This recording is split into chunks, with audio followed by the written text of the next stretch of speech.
have just under 6 weeks until my next goal race. I'll be racing the short counter in the British Fell Championships at Pen y Fan in Wales on the 11th of July. So how has training been going and what does it look like? Training's been going really well. I feel good.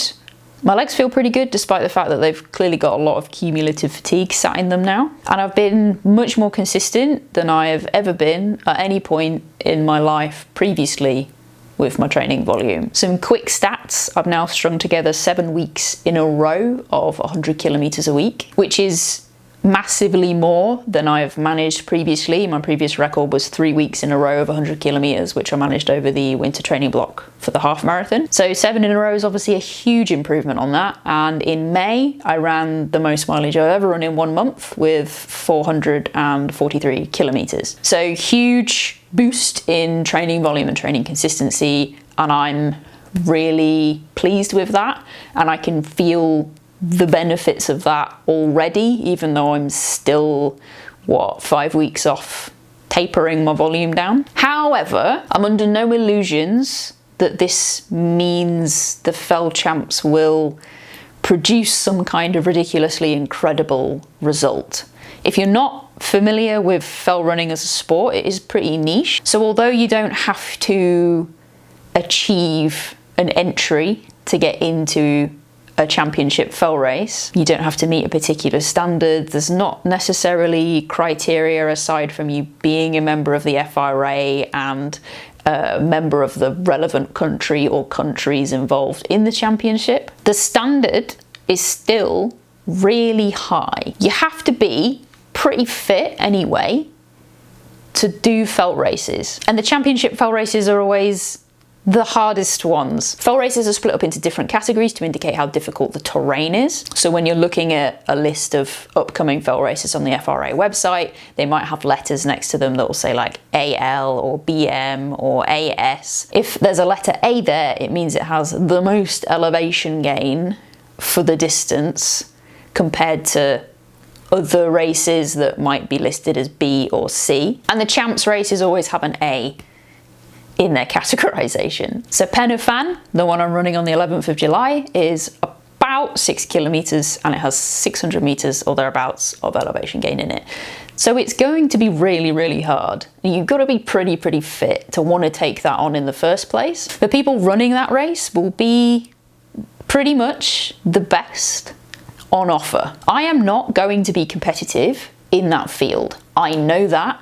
I'm not that talented, and although I've made a lot of progress with the training that I've been doing and the consistency of the training I've been doing, I know where my weaknesses are, and I know I still have a long way to go on working on them to the extent that I could even hope to be competitive at something like a British Championship fell race. Last time I took part in one of these, it was probably around 3 years ago, I still was relatively inexperienced in terms of fell racing, and my descending ability was abysmal. I was moving so slowly on the steep descents, and I was so uncertain and just so lacking in confidence, just basically crawling down them. I was getting overtaken by, probably around 20 to 30 people on every downhill, and I finished 10th from the back. So not a good performance and quite a poor showing, I felt at the time. It demoralised me enough to not want to take part in a champs race until I had gone away and worked on what was a very, very clear weakness. So I've been doing that, been working on my downhills, and I've been trying to improve my overall aerobic capacity so that when it is a little bit flat, I can make the most of it. And although I've always been pretty good at ascending, improving my aerobic capacity is only going to help me going up hills. Getting my legs stronger is only going to help me up hills. So just more time, stacking, consistent training was just going to help me overall. So banned myself from doing champs races, said I'd come back when I felt like I was ready to see how much progress I'd made. And that's what I'm doing this year. And I am excited. I'm feeling excited about it.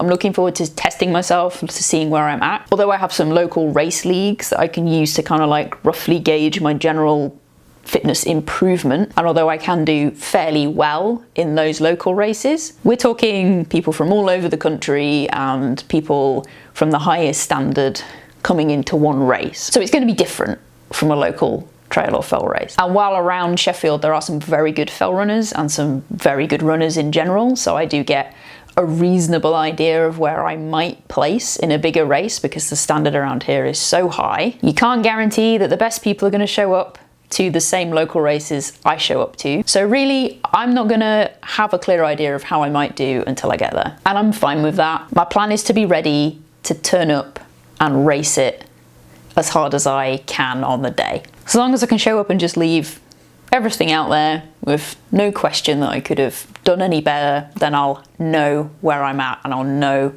how much I have improved over the last 3 years. But we're not there yet. I've still got 5 weeks of training to do before I taper my volume off a little bit going into the race. And those 5 weeks aren't gonna represent the most consistent training I've ever had. I'm gonna be away on holiday for 2 of those weeks, but up in Scotland. So that will at least give me some opportunity to spend some time running around on mountains, get some difficult terrain experience in, get some navigation experience in. All these things are still useful for my general development as a fell and mountain runner. And I have some local races between now and then as well that I'll be using to assess fitness and also just make sure my brain understands how to switch race mode on when I want it to be on. There's a lot of battling that goes on in fell races. So you've got to be ready to push and fight at points when your body and your mind probably really don't want to. So I've got a couple of local off-road races that I will use to try and keep that element of my development engaged so that when Pen y Fan comes up, I'm ready to really push myself and fight against the other people on the hill, which is all exciting. I'm excited. Have I mentioned that? Have you got any races coming up? Please talk about them in the comments. I'd like to hear about them. And I'm going to stop nattering now. I'm not 100% sure if there will be videos over the next couple of weeks. It depends what I get put together this week and queued up for while I'm away. If I don't see you, then I'll see you in a couple of weeks with a video about running around in Scottish mountains. Thank you very much for watching, and I'll catch you in the next one.